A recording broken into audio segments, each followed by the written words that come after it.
Hey, it's Stu, and okay, it's book haul day.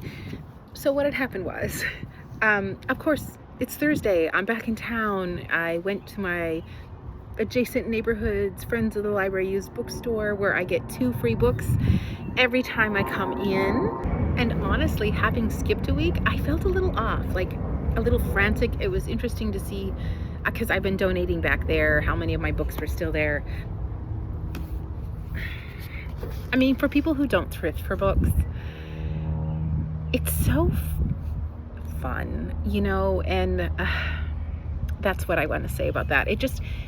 I felt delight in this experience. Shall we talk about the books? This was previously a library book, and since I'm doing New York as a setting, this is historical fiction New York, Brooklyn, Irish immigrant story.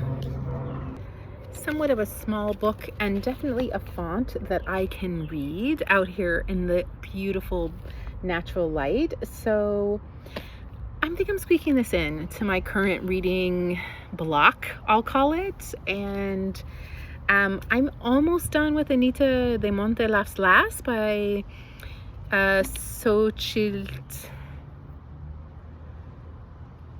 Gonzalez. And I think I'll keep this just as my physical. I'm really enjoying kind of having a physical read, a digital read right now, and an audio. So this I got for the sort of express purpose to read quickly. And I know there's like some contemplation around doing that, as I have so many books to read. But anyway, it was the winner of the National Book Award, if that means anything to anyone. This book I would have gotten even if I had to pay more money. Gabriel Garcia Marquez, I've recently reread Love in the Time of Cholera, and it didn't hold up the way that I wanted it to. I have a lot of love for Gabriel Garcia Marquez. Of course, nothing against his writing, just against maybe,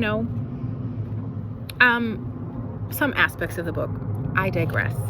This is the general in his labyrinth. This is the most fantastic cover. This is one of those, like, how will I ever give this up? This is the original, published in 1990. So this is the original publication, translated by Edith Grossman.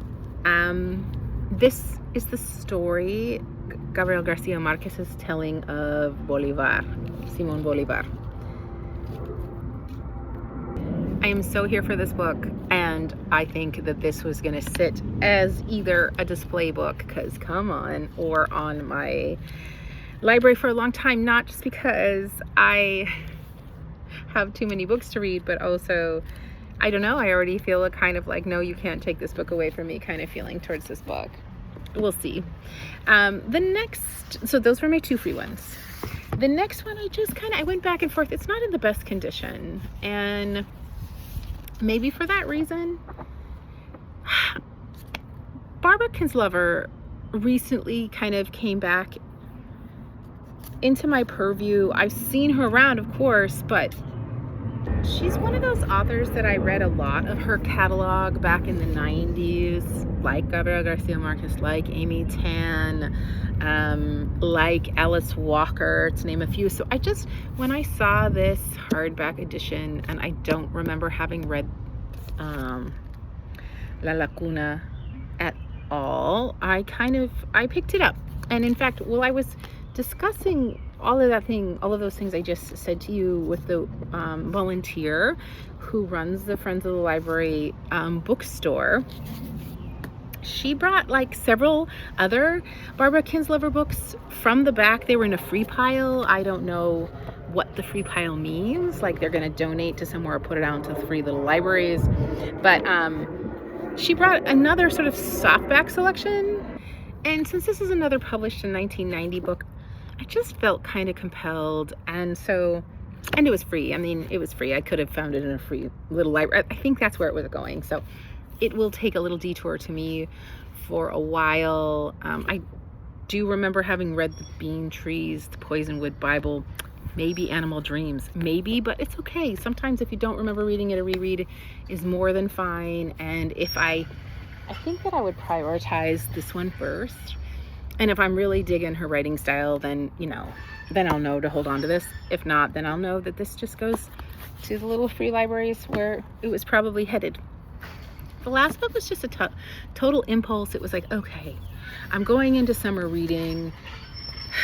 Sometimes mystery thrillers are just good to have around, to page turn. And the cover drew me in. It's Two Nights in Lisbon by Chris Pavone. This is a male writer of a female protagonist. We shall see. It's also, I think this is sort of political suspense, so maybe my thing or not, but it does have an eye.